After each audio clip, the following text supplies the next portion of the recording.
Hey guys, so I'm going to go ahead and break down this problem a little bit more if you're feeling not super confident with it. Essentially, this is telling us that seagrasses are aquatic plants that reproduce sexually, right? So they need two partners. Male seagrass flowers produce sticky pollen that is carried by circulating water to females, resulting in fertilization. Okay. A researcher claims, so we know we have sexual reproduction. A researcher claims that mobile aquatic invertebrates can also transfer pollen from male to female in the absence of circulating water. So they're bringing in this other idea, right? These can also transfer this. This is their claim, okay? Without circulating water. To investigate this claim, the researchers set up aquariums to model the possible interactions between these. Using the symbols below and the template, okay, this is the template. I know we didn't use the template, but this is the template. I know we didn't use the template. You guys just wrote it in, but I'm going to show you what you would have done. We're using those to demonstrate the experimental design for testing the researchers' claim that the mobile aquatic invertebrates can pollinate seagrass in the absence of circulating water. Oopsies. Okay, so they're asking us to draw the appropriate symbols. Great. The appropriate symbols in the negative control aquarium and the experimental control aquarium. Don't use any symbol more than once in the same aquarium. So this is the negative control and this is our experimental, okay? So if we're looking at this, okay, from we're just trying to like zoom in on each of these. These are our symbols were over here, so square, circle, and invertebrates. So we would have done, if we were actually drawing this, we would have had our square and our circle here, and we would have had our square, our circle, and our invertebrate here, right? Our experimental group is when we don't have that circulating water, are we still going to see this transfer of pollen when we have these invertebrates, right? So this should be like, okay, we're going to use this as a comparison, right, for adding this invertebrate, okay? Hopefully that makes a little sense. You guys were just writing this out, so you would have just written out that you have the invertebrate, or in the negative control aquarium, the male and the female flower, and in the experimental, you have these three. All you had to do was name those, okay, to get the points there. Great. And that was the first question, okay, that was it. The second question is over here, so our second question is here. Identify the dependent variable in the experiment and predict the experimental results that would support the research. The researchers claim that I skipped a spot. The first few things that we have to do is identify the dependent variable, okay? The dependent variable is what we measure. So I know here that I need to figure out what is it that we're measuring. You could have said a bunch of things here. You could have said pollination. You could have said fertilization. You could have said reproduction, which some people said as well, right? This is what they're measuring to figure out if this invertebrate actually has, it can also transfer pollen to the male, from the male to the female, right? If you don't have any circulating water. So that's that. Great. Excuse me. You could have also said for pollination, like you could have said something, you probably saw this in the rubric, but you could have said something like the number or the presence of pollen grains on the female flowers, the number or presence of fertilized plants, right? The number or presence of seeds or offspring produced, okay? Anything in any of these veins, you would have gotten points for, okay? So dependent variable. All you had to do was name it, okay? It's identify. Great, so we did this part. Predict the experimental results that will support the researchers' claim that mobile aquatic invertebrates, so these guys, can also transfer pollen from male to female flowers. Well, if this actually can happen, right, if we have no circulating water in either of these containers, remember,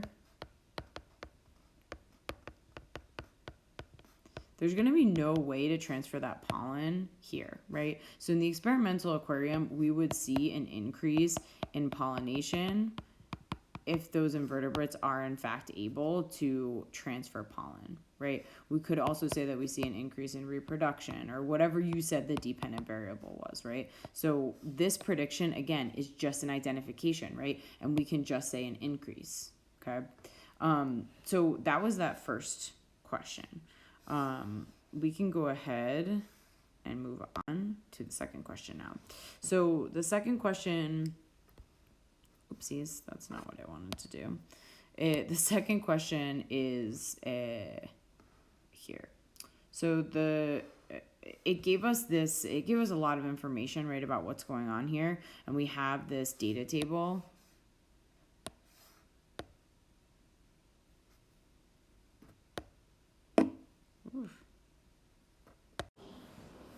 Okay, so this very first question, there's a lot of background information. We're not going to go over all of this. I really want to talk about how we answer questions like this. So if you're asked to provide support for each of these different claims, one thing that I want to point out is that, like, you have to actually give support for each of these, okay, using the data from figure 1, and they tell you to use data from figure 1. So I'm going to look at figure 1 and I'm going to figure out, like, what is it in each of these different claims that I need to have. So the first one is that CAR alone affects the timing of the seed germination. Well, this is showing all my seed combinations, right? And the seed germination, the percentage is over here, right? So timing is going to have to do with, like, how quickly or slowly something is germinating, right? So we can see, right, that CAR alone is going to affect the timing because CAR is here. CAR is here, okay? It's going to germinate faster, okay? That is all you had to say here. So faster germination. That's where you're using the data. If you brought in and actually used data points, great. You didn't have to in this to get the points, okay? The next question asked, or the next claim was, the CAR alone affects the percentage of seeds that germinate. Well, the CAR alone is definitely affecting the percentage, right? There's also more because the CAR is all the way up here. So it increases the seeds that germinate, or there are more seeds that have germinated, right? In total, okay? Because these error bars don't overlap, so we know that there's a significant difference between this and all the rest of them. The next one that tells us about TMB alone, right? And this one is slower and produces less germination, right? It has less seeds that germinate. So for this one, you could have said that the TMB alone is slower, and then the percentage, there's just less seeds germinate. Less percentage of seeds germinate, okay? That is how simple this was, okay? So you just needed one support for each of these claims. Okay, back to our clean slate. So I do want to now talk about B, which was a little harder, okay? So the first thing that we need to do is make a claim. You could have gotten a point for each of the claims that you made for this. So for the first part, right, it says to make a claim about the effective rinsing. Well, on CAR and about the effective rinsing on TMB. So for CAR, you could have said that it remains bound after rinsing. Or you could say that rinsing doesn't affect it, right? So rinsing, or it's not affected. Okay, so that's your first claim. Your second claim, okay, needs to talk about TMB, and TMB is affected by rinsing.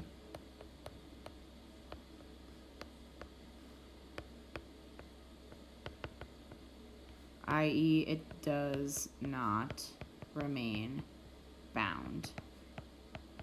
Now we have to go in and we actually have to provide support for each of these two claims that we just wrote, okay?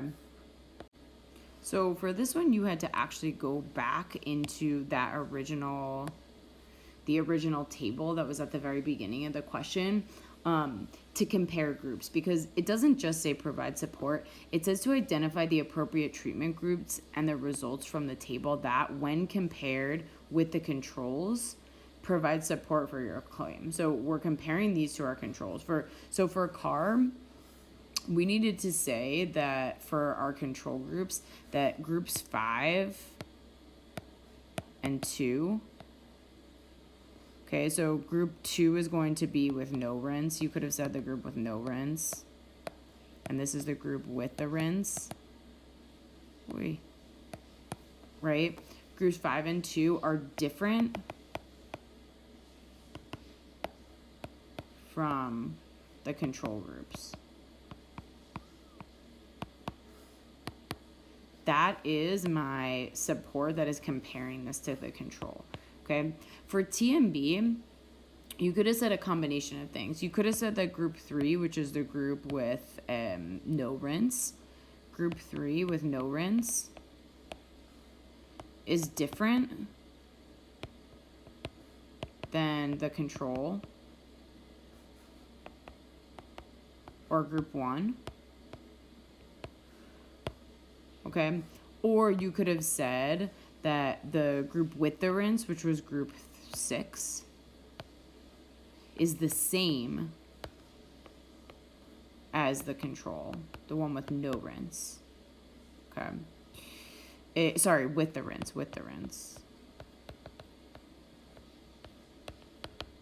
Okay.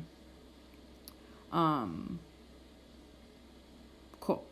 So, and I'm going to say group 4 here. So this all came from that original table. So if you are feeling like, oh, where did this information come from? I don't have this on this slide, but you can go back into the rubric and kind of look through the original question, and look at what are those different, what does that table look like, and what is it showing us in terms of the groups, what's present and what's not. Okay.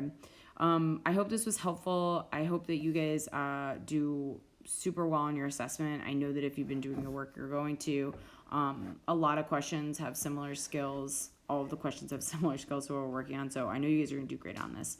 Have a great day. Good luck.